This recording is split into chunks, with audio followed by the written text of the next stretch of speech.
Hi there again. This is part 2 of the soul of the inner child.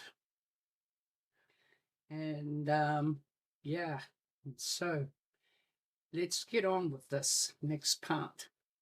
There's so much information about the soul that I could talk about and teach you.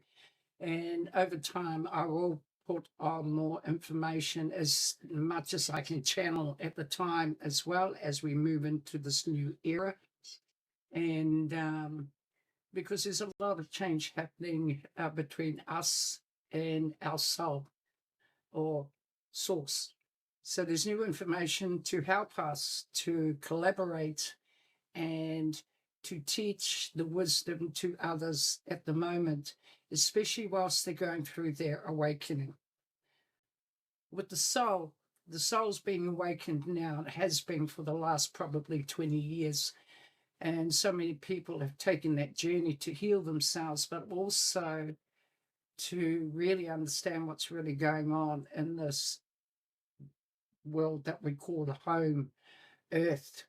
And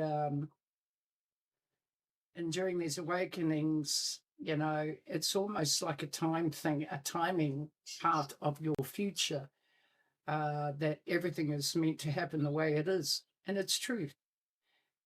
Especially if you've come through trauma and you've gone through all of this again and you realize was a reason and there was a purpose. It's all been foretold. It's all also being prophesized. So, in other words, there's many of us that have come on this earth to help others that have gone through the same as what we have been for many years. And now it's time to get on top of it and find a better way to heal the child trauma and child abuse that has been going on for many, many centuries. But now it's in our face. So here we are in 2026, and new information, new techniques, new exercises. Not only that, this time we can bring the truth in. This time we're not scared to talk about this, that, and the other. This time we have evolved so we can all help and share that wisdom and knowledge amongst you all. So let's get on with this segment. And what I've done here on this page here, on this diagram, and believe me, whilst I'm teaching you and going through this, I am channeling information. All right. I know all of this myself. I've been doing this work for the last 20 years, and I've so much enjoyed it. But it's almost like we're coming to a point in our lives where everything's opened up. Okay. And I'm sure it has for you as well. Each day gets better and betterer.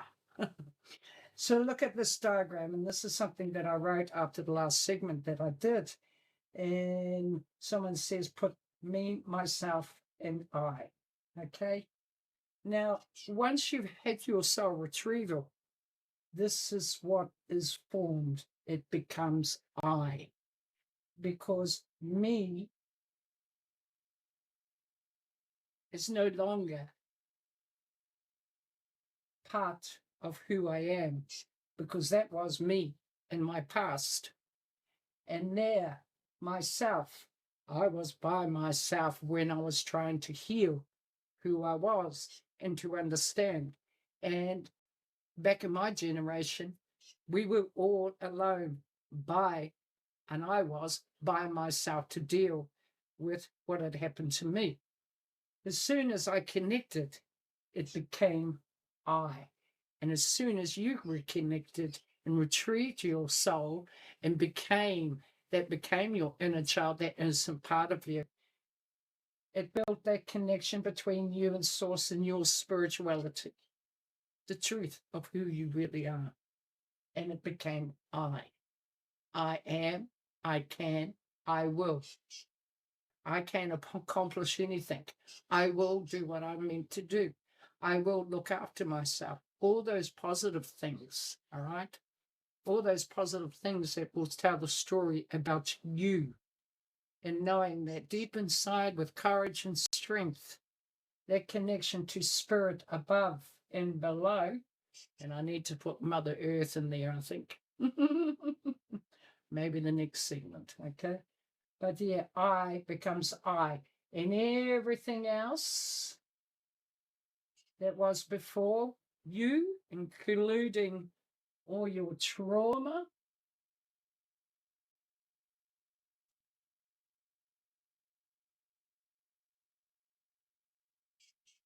stays outside of your auric field for a time anyway, until you can look at everything from a different perspective of which you went through. And I'm not just talking about your trauma, the initial trauma, I'm talking about what happened between the trauma and now, okay? And you can look at it in a special way, because once you retrieve that soul of yours, when you received that treatment from me, it brought everything into perspective. And it's pretty much what is after the afterflow is what needs to really be healed, because it's part of that inner child, that trauma that was brought upon you. And it makes total sense to be in and to understand who you are and all your chakras and all your spirituality, your soul, the energy that fills you up and moves into your auric field around you to protect you. Everything stays outside while you can just look at it, do your healing, cut your cords, and go, wow. And not only that, you are more stronger to accept that these things really did happen. It wasn't just a bad memory. And because you've been living on memories for the past couple of years, maybe 10, 20 years, maybe 30 years, those memories, okay? So those memories stay outside of your auric field, because as you do meditation and clearing and cleansing, everything can't penetrate you and hurt you anymore, because you're dealing it from a different perspective. You're dealing it to it and healing your spirituality, your soul. Your soul is also part of your heart center, okay? That heart, as soon as you die, that soul is removed and taken back up to source, back to the light, okay? And it is also connected, your soul's connected to each and every chakra. Your soul is also part of your intuition, your feeling, your sensories, everything. It takes priority of your mind and your body. It just filters the information down into your physical and your mental. And sometimes, and I know, because your nervous system may have been damaged over that during that time, okay? And believe me, it's not a good feeling when frequencies or energies start to shift in your vibration. Your nervous system feels it, because you are a sensitive. You've become a sensitive. I mean, that nervous system has been on fire. It has been on fight and flight. It has been on standby for many, many years after your child trauma, because of that fear, and because of, in case someone was about to hurt you or damage you like previously. And, not only that, you're harboring anger as well, all that fear and shame. Shame, shame, shame. It's ridiculously sad. All right. But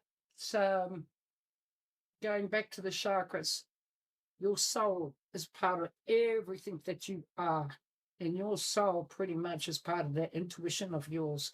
So every time you feel that energy in your base chakra or in your tummy, when your nervous system's going off, it's a sign telling you can feel it. And when that happens, you've got to have some sort of mix, some sort of, what's the word for it? Something there on the side to help you, some sort of medication or something to nurture that nervous system as well, like magnesium, okay? Taking it internally to calm that nervous system down. It's good for your heart as well. And I'm no doctor, but I'm just speaking from experience, a long, long time of experiences. And yeah, and also magnesium spray, especially when the muscles start to tighten up, when your nervous system goes off. And not only that, your whatever's happening in the atmosphere or the frequency starts to tighten your muscles up. And as soon as that happens, your nervous system is going off. That's why it doesn't pay if you're in a situation or if you've been through trauma to slow down on those coffees, okay? Because it can activate that nervous system of yours as well. And so, yeah, magnesium spray it on those spots where you've got nerve pain, shoulders, back, lower back, your legs, your knees, because remember, you went through a hell of a lot, your body did, and it's still a lot of old energy in your joints and your muscles, crikeys, everywhere in your body when under stress during your trauma and after your trauma as well. So if you look at this diagram, it's about staying connected to I. And sometimes, when we're doing our work, it is good to isolate yourself as well. Not isolate to the extent where you don't go outside or you can't face the world. But sometimes when we're going through that, our whole bodies and nervous systems are going through something, through a shift, through a change. And that's when we do our inner work, grounding, meditation, forgiveness, cutting cords. And, and sometimes doing meditation, just ask spirit. If you can't, especially if you can't identify where this nervousness is coming from, ask your ancestors, ask your people upstairs, your guides, ask source. They'll be able to tell you. Not only that, a lot of you that came to see me had mentors that were looking after that part of your soul when we crossed over. Talk to your mentors. They are still helping you heal your past, to heal your trauma, and to heal that generational stuff as well. Because they've got a lot to play, a part. They have a lot to do with it as well, because they are your bloodline.